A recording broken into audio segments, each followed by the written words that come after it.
उस रात माइक और उसके दोस्त एक झील के किनारे बने एक विला में पार्टी रखते हैं।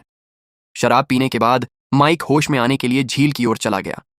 अपने कपड़े उतार कर वह पानी में छलांग लगा देता है और आराम से तैरने लगता है। अचानक माइक को पीछे कुछ आवाज सुनाई देती है। माइक चारों ओर देखता है, लेकिन उसे कुछ नहीं दिखा। बेचैनी महसूस करते हुए वह तेजी से किनारे की ओर तैरने लगा। जैसे ही उसने अपना सिर उठाया, उसने देखा कि एक भीगी हुई लड़की उसके ठीक सामने खड़ी है। लगभग सम्मोहित होकर माइक खुद को उसके करीब जाते हुए पाया।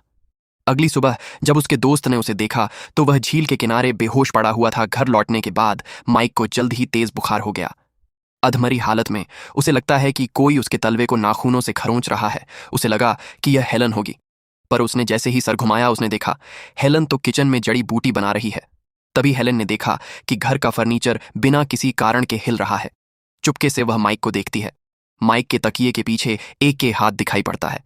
घबराकर अंदर भागते हुए उसने पाया कि वह दृश्य पूरी तरह गायब हो चुका था, लेकिन बाथटब में एक लकड़ी की कंघी पड़ी थी और उसने उसे उठाने के लिए हाथ बढ़ाया।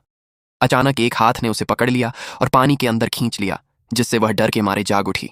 यह बस एक बुरा सपना था। अगले दिन माइक तैराकी का अभ्यास कर रहा था। तभी उसके चारों ओर का पूल अचानक झील में बदल गया। भयभीत होकर वह सतह पर उछला, लेकिन खुद को उसी जगह पर पाया। वह बेताब होकर किनारे की ओर तैरने लगा।